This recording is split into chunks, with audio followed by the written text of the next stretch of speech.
Hey guys, it's Trish from Uncommon Designs, and I'm here today to talk to you about the mini Bowdabra. I don't know if you enjoy making holiday crafts. I know so many people who would like to, but they think that they can't. And that really is just simply not the case. Sometimes I think people just don't have the right supplies and the actual equipment to help them do really easy things like making bows. Today, I'm going to show you how to make some smaller bows. I'm going to do one that's going to go on top of an ornament. And to do that, I'm going to use the mini Bowdabra. And if you're wondering what it looks like, here it is. It's actually really small, but you'll be surprised about what all it can do. It's simply made of two parts, the actual Bowdabra and then this mini Bowdabra wand. Now to make a bow, you're going to need only a few supplies really. You need your Bowdabra and the wand. Then you're also going to need some ribbon. Now the ribbon I'm using is actually, it is wired. It's a wired grosgrain ribbon. You don't necessarily have to use wired. But to me, when I'm doing a project like this where I'd like the bow to be really full and be able to manipulate it a lot, I'm going to use a wired rivet. The other thing that you're going to need is some wire, and this will help keep your big bow together. Now I'm going to use the Bowdabra bow wire. It's actually really easy to use. It just comes off like this. And it actually, has a little bit of a thin consistency of floral wire. Now, if you do not have the bow wire, that is no big deal at all. You can actually use ribbon that's pretty thin. You can use string or floral wire. It's up to you. Now, let's get started making our bow. The first thing you're going to do is cut a length of the bow wire and actually fold it in half. And you're simply going to place it between these two little pieces right here.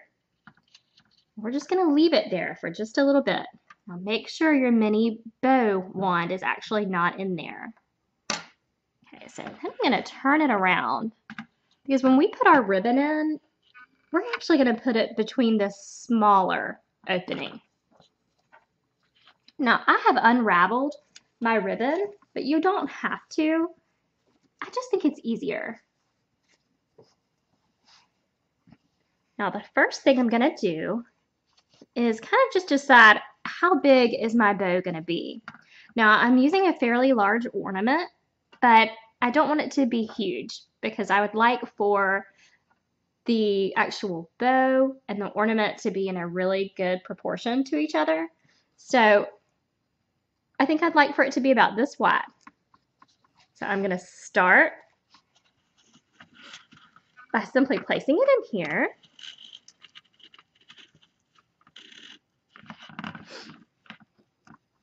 And you're just going to fold it back and forth. See, I'm making a loop and I'm putting it back through that opening.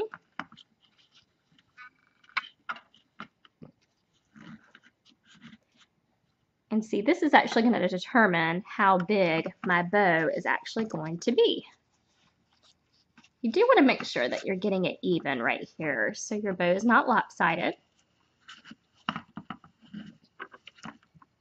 And you can actually do as many loops as you want. That'll determine the fullness of your actual bow. I think for me, I'm going to do 3 loops on each side. So that'll give me a total of 6. Now you can see that I'm just going back and forth and putting it down in here. Now if you're using ribbon that only has a pattern on one side, you are going to need to make sure to flip it over. You're just going to twist right here in this direction and then continue on your path.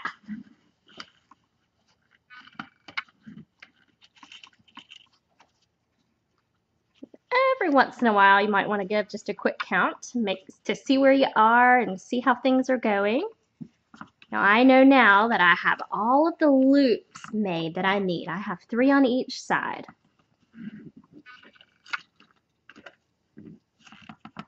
So I have that complete.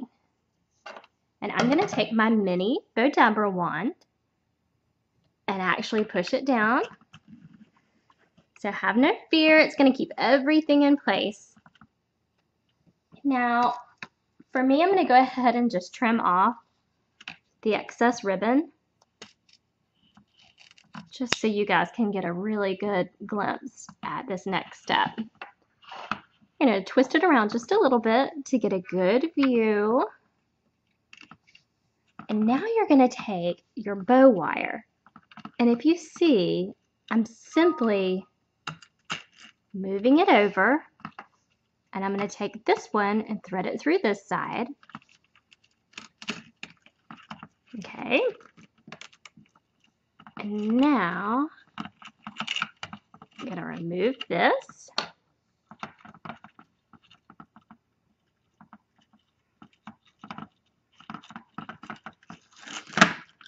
And simply tie it off. I'm actually going to tie a double knot just to be sure.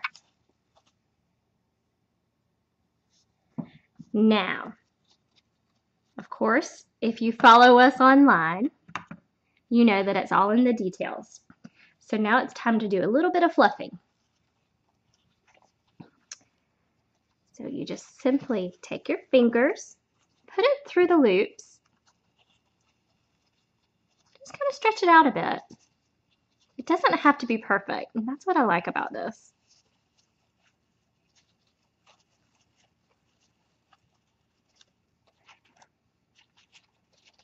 Just kind of manipulate it until you get it the way you want it to be.